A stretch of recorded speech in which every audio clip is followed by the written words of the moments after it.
UP DElEd की परीक्षाएं 8 अगस्त से स्टार्ट होने जा रही हैं, जिसमें फर्स्ट सेमेस्टर की परीक्षाएं 8 अगस्त से स्टार्ट होंगी। थर्ड सेमेस्टर की परीक्षाएं 12 अगस्त से स्टार्ट होंगी। आज की इस वीडियो में आपको बताने वाला हूं कि ये जो एग्ज़ाम कॉपी है कि किस तरह की एग्ज़ाम कॉपी आपको परीक्षा में मिलती है, एग्ज़ाम कॉपी को कैसे फिल किया जाता है। बहुत सारे स्टूडेंट्स मिस्टेक कर देते हैं। अगर आप एग्ज़ाम कॉपी फिल करने में मिस्टेक करेंगे तो कहीं ना कहीं इससे आपको प्रॉब्लम होगी। और परीक्षा में लिखा किस तरह से जाता है ताकि आपको मार्क्स अच्छे से मिले और क्वेश्चन पेपर आपको किस तरह से मिलता है, ये सारी चीज़ें आज की इस वीडियो में आपको लाइव दिखाने वाला हूँ। तो मेरे साथ आप वीडियो में एंड तक बने रहिएगा। अगर आप चैनल पर नए हैं तो चैनल को सब्सक्राइब करके बेल आइकन जरूर प्रेस कर लीजिए और इस वीडियो को अपने अदर फ्रेंड्स के साथ भी ज़्यादा से ज़्यादा शेयर कर दीजिए। पूरी एग्जाम कॉपी आपके सामने स्क्रीन पर है। तो इसमें जो एग्जाम कॉपी है कुछ इस तरह से आपको मिलती है जिसकी आप यहाँ स्क्रीन पर देख पा रहे होंगे। ठीक है, इसमें सबसे पहले आपको देखने के लिए मिल जाता है, यहाँ पर आपको अपनी कुछ पर्सनल डिटेल्स जो है वो फिल करना रहती है। तो सबसे पहले यहाँ पर क्या होता है, यहाँ पर लिखा हुआ है परीक्षा का नाम। तो स्टूडेंट्स क्या जल्दबाजी में यहाँ पर अपना नाम फिल कर देते हैं। जो भी उनका नाम रहता है वो अपना नाम यहाँ पर जल्दबाजी में फिल कर देते हैं। तो आपको ध्यान देना है, यहाँ पर परीक्षार्थी का नाम नहीं पूछा जा रहा है। ठीक है, कई सारे स्टूडेंट ध्यान नहीं देते हैं और यहाँ पर परीक्षार्थी का नाम लिख देते हैं। तो यहाँ पर अपना नाम आपको नहीं लिखना है, बल्कि यहाँ पर आपको एग्ज़ाम का नाम लिखना है, जिसकी जो एग्ज़ाम आप देने जा रहे हैं, जिसकी अगर आप फर्स्ट सेमेस्टर का एग्ज़ाम देने जा रहे हैं तो आप यहाँ पर लिख सकते हैं यूपी डीएलएड। ठीक है, 2024 फर्स्ट सेमेस्टर। ठीक है, फर्स्ट सेमेस्टर या प्रथम सेमेस्टर, जो भी आप लिखना चाहें, हिंदी या इंग्लिश में, ये आपके ऊपर डिपेंड करता है। यूपी डीएलएड प्रथम सेमेस्टर या यूपी डीएलएड फर्स्ट सेमेस्टर, ये चीज़ आपको यहाँ पर लिखना है। फर्स्ट वाली लाइन में परीक्षा का नाम जहाँ पर लिखा हुआ है यहाँ पर आपको लिखना है यूपी डीएलएड फर्स्ट सेमेस्टर। अगर आप थर्ड सेमेस्टर में हैं तो लिखेंगे यूपी डीएलएड 2024 थर्ड सेमेस्टर या तृतीय सेमेस्टर। ठीक है, तो यहाँ पर आपको अपना नाम नहीं लिखना है, ये चीज़ आपको ध्यान रखना है।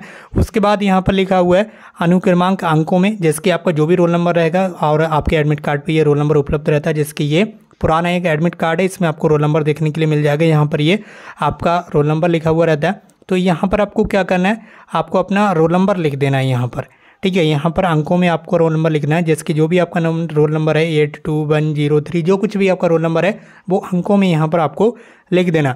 उसके बाद लिखा हुआ है अनुक्रमांक शब्दों में। शब्दों में किस तरह से लिखना है, जिसकी ये जो लिखा हुआ है 8210, इसी को आपको शब्दों में लिखना है। ठीक है, अगर आप इंग्लिश में लिखना चाहते हैं तो लिख सकते हैं, जिसकी अगर 8 हैं शुरू में तो लिख देंगे आप 822 लिखना है। ठीक है, इंग्लिश में 2 TW2 इस तरह से लिखना है। और हिंदी में लिखना चाहते हैं तो उसी तरह से आप लिख सकते हैं, जिसकी आपका जो भी रोल नंबर होगा, मान लीजिए ये आपका रोल नंबर है, इस तरह से कुछ रोल नंबर है आपका। ठीक, तो इस तरह से आप लिख सकते हैं हिंदी में शब्दों में लिखना आपको। ठीक है, जिसकी 8 2 1 इस तरह से आपको लिखना है पूरा अपना रोल नंबर। ठीक है, आपको यहाँ पर ध्यान रखना है, बहुत ही सावधानी पूर्वक एग्जाम कॉपी को फिल करना है, ताकि एग्जामिनर जब आपकी कॉपी को देखे तो वहीं से समझ जाए कि हाँ स्टूडेंट्स किस तरह के स्टूडेंट्स हैं। ठीक है, क्योंकि कई सारे स्टूडेंट्स इसमें गड़बड़ कर देते हैं, फिर बाद में वहाँ पर व्हाइटनर लगाते हैं और कुछ यूज़ करते हैं, तो उससे यहाँ पर एग्जामिनर के दिमाग पर भी इफेक्ट पड़ता है कि यहाँ किस तरह से स्टूडेंट्स ने एग्जाम के अंदर कॉपी में अंदर लिखा होगा। ठीक है, तो ये सारी चीज़ें आप अच्छे से देखें।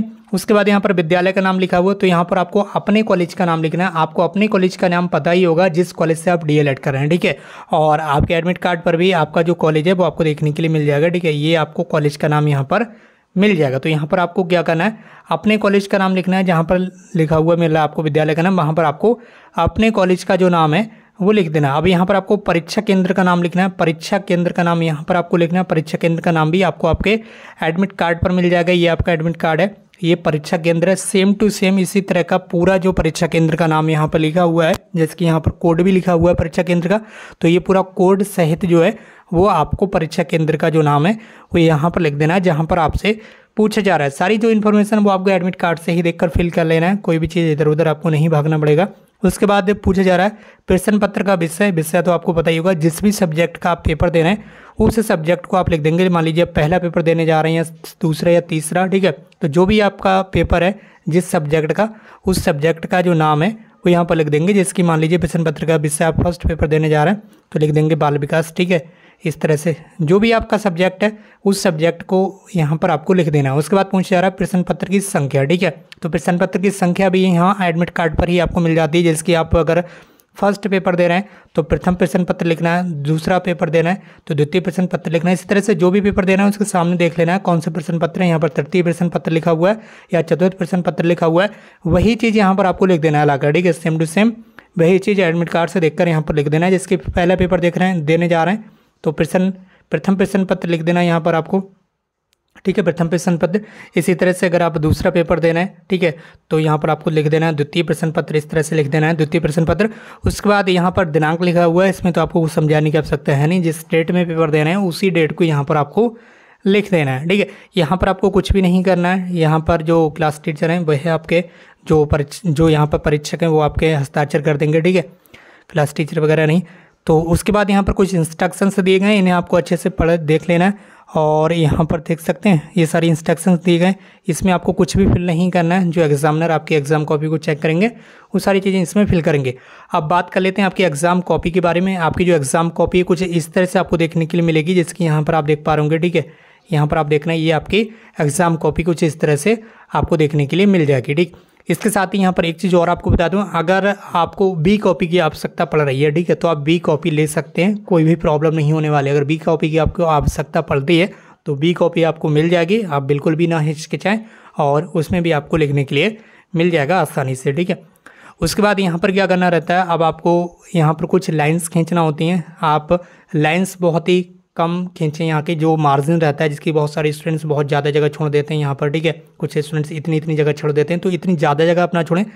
जितना चौड़ा आपका स्केल रहता है, ठीक है, इतना लगभग चौड़ा स्केल रहता है, तो बस स्केल के बराबर ही दोनों साइड में आप जगह जो है वो खींच सकते हैं लाइन्स में। ठीक है, क्योंकि आपको पता ही है डीएलएड में आपको बिल्कुल एग्जैक्ट आंसर देना होता है। ठीक है, जो लघु उत्तरीय प्रश्न होता है 2 नंबर वाला, बस उसी में आप थोड़ा बहुत एक्स्ट्रा लिख सकते हैं। बाकी ऑब्जेक्टिव में भी आपको पता है 1 नंबर का है, और अति लघु उत्तरीय में जो क्वेश्चन रहते हैं वो भी आपको पता है कि 1 नंबर का क्वेश्चन है। तो जो चीज़ आपसे पूछी जा रही केवल वही चीज़ आपको एग्जाम में लिखना रहती है। आप अगर इधर उधर फालतू का कुछ भी लिखेंगे डीएलएड में तो आपको मार्क्स नहीं मिलेंगे। यही रीज़न होता है कि बहुत सारे स्टूडेंट्स की बैक लगती है। वो स्टूडेंट्स क्या करते हैं, जैसे कि बीए बीएससी में कॉपी फिल करके आते हैं, ठीक है, अंधाधुंध कुछ भी लिख देते हैं। उस तरह से अगर आप इसमें लिखेंगे तो निश्चित रूप से आपके जो मार्क्स हैं वो कट जाएंगे। इसलिए क्वेश्चन में जो चीज़ पूछी जा रही है एग्जैक्ट वही चीज़ें आपको लिखना होती हैं, और ज़्यादा फालतू चीज़ें यहाँ पर आपको नहीं लिखना होती हैं। जैसे कि सबसे पहले आपके क्वेश्चन पेपर में बहुविकल्पी प्रश्न दिए हुए रहते हैं। अभी क्वेश्चन पेपर आगे मैं दिखा रहा हूँ आपको। ठीक है, तो सबसे पहले यहाँ पर आपको हेडिंग लिख डाल देना है। ठीक है, बहुविकल्पीय प्रश्न, ठीक है, बहुविकल्पीय प्रश्न, इस तरह से हेडिंग आपको डाल देना है।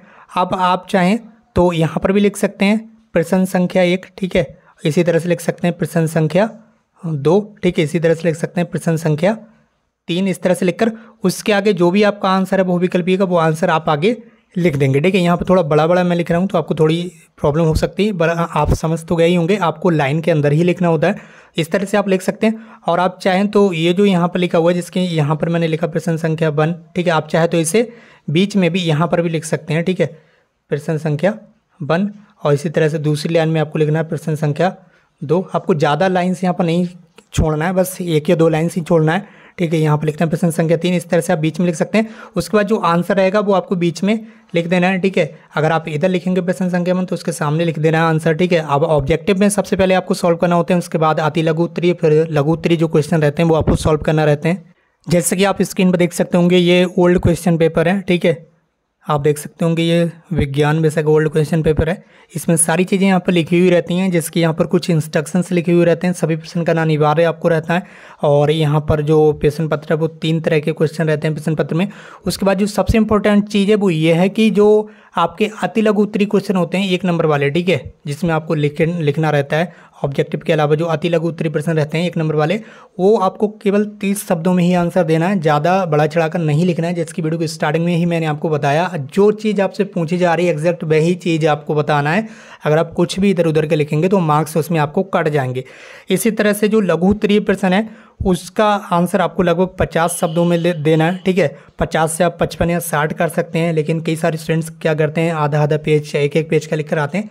तो इस तरह की हरकतें अगर आप करते हैं तो उससे आपको कोई फ़ायदा नहीं होने वाला है, क्योंकि जो चीज़ें आपसे पूछी जा रही हैं केवल वही चीज़ें आपको बताना है। जिसके यहाँ पर बहुविकल्पीय प्रश्न देखने के लिए मिलना है सबसे पहले। ठीक है, उसके बाद आप नीचे आ जाएंगे तो यहाँ पर आपको अति लघु उत्तरीय प्रश्न देखने के लिए मिल जाएंगे। उसके बाद आप और नीचे आ जाएंगे तो यहाँ पर आपको लघु उत्तरीय जो प्रश्न है वो देखने के लिए मिल जाएंगे। तो इस तरह से ये आपका पेपर रहता है। ये 25 नंबर का प्रश्न है। इसी तरह से 50 अंकों वाला पेपर भी रहता है, जिसके 25 अंक वाले पेपर में आपके 5 ऑब्जेक्टिव रहते हैं, और 50 अंक वाला जो आपका पेपर रहेगा उसमें 10 ऑब्जेक्टिव रहेंगे। ठीक है, तो इस तरह से ये आपका पेपर हो गया।